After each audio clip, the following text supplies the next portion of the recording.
दोस्तों, सफलता प्राप्त करने के लिए किसी भी व्यक्ति में इन 3 चीज़ों का होना बेहद ज़रूरी है। परिश्रम, उत्साह और दृढ़ संकल्प। अगर हम इन तीनों को अपने जीवन में उतार देते हैं तो कोई भी लक्ष्य हमें बड़ा नज़र नहीं आएगा।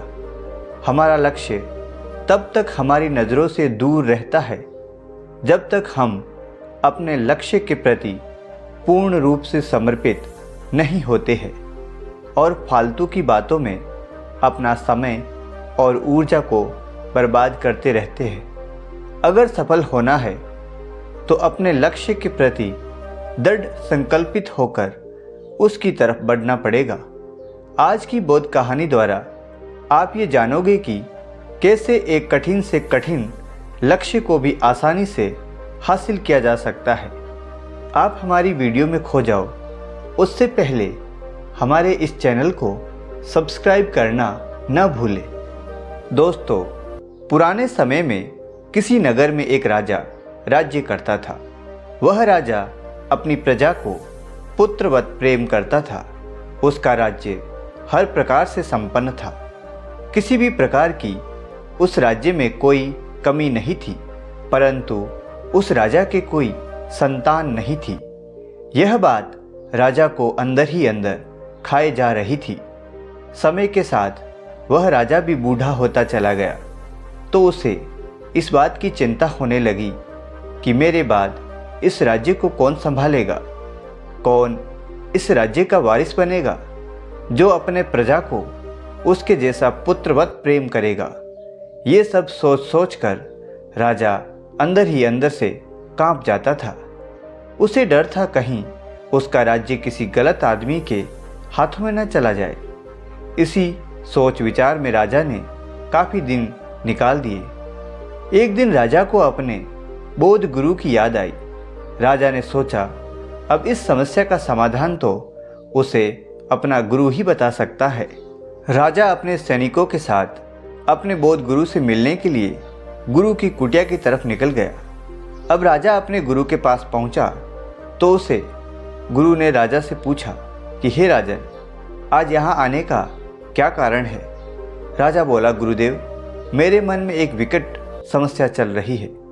मेरे बाद मेरे राज्य का उत्तराधिकारी किसे नियुक्त करूं जो अपनी प्रजा को स्नेह दे, उसे पुत्रवत प्रेम करे। गुरु राजा की समस्या को समझ गए थे। गुरु ने कहा कि हे राजन, अपनी प्रजा में से किसी योग्य व्यक्ति को तुम्हें अपना उत्तराधिकारी बना देना चाहिए। यह बात राजा को समझने में देर न लगी। उसने अपने मंत्री से कहा कि प्रजा के बीच यह घोषणा करवा दी जाए कि कल जो भी व्यक्ति सूर्यास्त से पहले मुझसे मिलने राजमहल तक आ जाएगा उसे इस राज्य का उत्तराधिकारी घोषित कर दिया जाएगा। यह बात सुनकर मंत्री ने कहा कि हे राजन, ये तो बहुत ही आसान शर्त है। ऐसे तो पूरे राज्य की प्रजा ही राजा बनने के लिए राजमहल में पहुंच जाएगी। राजा ने अपने मंत्री से कहा कि ऐसा नहीं होगा, मुझ तक सिर्फ योग्य व्यक्ति ही पहुंचेगा। आप घोषणा करवा दीजिए। मंत्री ने राजा की आज्ञा का पालन किया और नगरवासियों तक यह संदेश पहुंचा दिया गया। अगले दिन बड़ी संख्या में लोग उत्तराधिकारी बनने के लिए राजमहल की ओर निकल पड़े। महल के बाहर राजा ने एक बड़े मेले का आयोजन किया था। मेले में विभिन्न प्रकार की शराब थी, नाच गाना हो रहा था, तरह तरह के स्वादिष्ट पकवान थे, कई तरह के खेल वहाँ हो रहे थे। पूरी प्रजा उस मेले में कहीं उलझ गई। अपनी अपनी पसंद के हिसाब से लोग आनंद लेने लगे। सभी ये बात भूल गए कि उन्हें राजा से मिलने भी जाना है। तभी वहाँ एक युवक ऐसा आया जो इन प्रलोभनों से नहीं फंसा। उसे सिर्फ अपने लक्ष्य तक पहुँचना था। वह सीधे राजमहल की ओर चल दिया। मुख्य द्वार पर 2 पहरेदार खड़े थे। उन्होंने उस युवक को रोकने की कोशिश की, लेकिन वह किसी तरह से उनसे बचकर राजमहल में प्रवेश कर गया। वह युवक सीधा ही राज दरबार में पहुंच जाता है।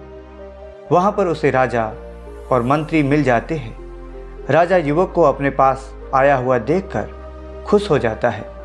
राजा सोचता है यही युवक इस राज्य का असली उत्तराधिकारी होगा, क्योंकि यह किसी भी प्रकार के प्रलोभनों में नहीं पड़ा। उसे अपना लक्ष्य अटल नजर आया। दृढ़ विश्वास के साथ यह व्यक्ति यहाँ पर पहुँच गया है। राजा ने उस युवक को राज्य का उत्तराधिकारी नियुक्त कर दिया।